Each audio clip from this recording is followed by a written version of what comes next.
Hello दोस्तों, आज की कहानी का नाम है एक फरिश्ता। मैं कई दिनों से बेरोजगार था। एक एक रुपये की कीमत जैसे करोड़ों रुपये लग रही थी इस उठापटक में कि कहीं नौकरी लग जाए। आज इंटरव्यू था, पर दूसरे शहर जाने के लिए जेब में सिर्फ 10 रुपये थे। मुझे कम से कम 200 रुपये की ज़रूरत थी। अपने इकलौते इंटरव्यू वाले कपड़े रात में धोए, पड़ोसी की प्रेस मांग के तैयार कर पहनकर, अपने योग्यताओं की मोटी फाइल बगल में दबाकर 2 बिस्कुट खा के निकला। लिफली पैदल, जैसे तैसे चिलचिलाती धूप में तरबतर। बस इसी उम्मीद में स्टैंड पर पहुंचा कि शायद कोई पहचान वाला मिल जाए जिससे सहायता लेकर इंटरव्यू के स्थान तक पहुंच सकूं। काफी देर खड़े रहने के बाद भी कोई नहीं दिखा। मन में घबराहट और मायूसी थी।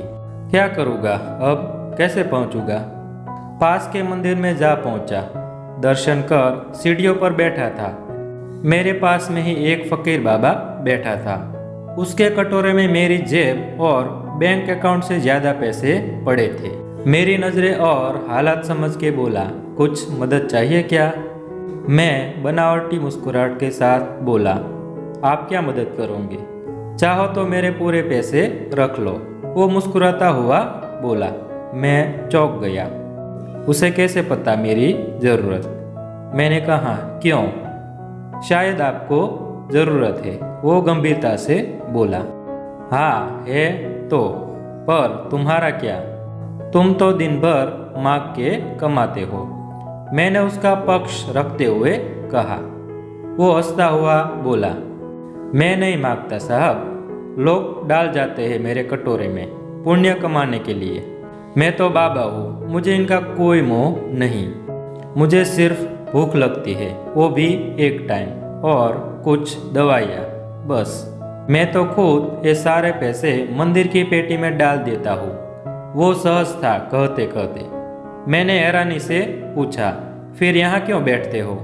जरूरतमंदों की मदद करने के लिए, कहते हुए वो मंद मंद मुस्कुरा रहा था। मैं उसका मुंह देखता रह गया।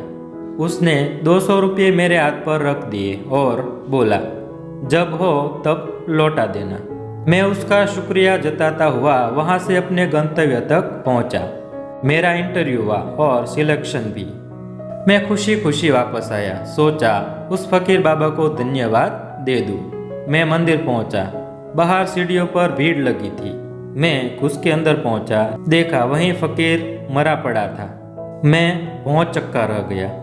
मैंने दूसरों से पूछा, यह कैसे हुआ?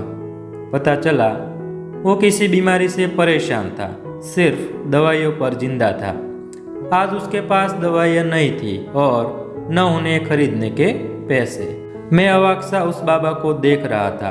अपनी दवाइयों के पैसे वो मुझे दे गया था। जिन पैसों पे उसकी जिंदगी का दारोमदार था, उन पैसों से मेरी जिंदगी बना दी।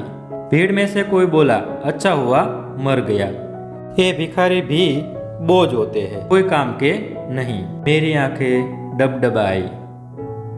वो भिखारी कहाँ था? वो तो मेरे लिए भगवान ही था, नेकी का फरिश्ता, मेरा भगवान। तो मित्रों, हम में से कोई नहीं जानता कि भगवान कौन है और कहाँ है। किसने देखा है भगवान को? बस इसी तरह से मिल जाते हैं, बस हमें उन्हें पहचानना होता है। धन्यवाद।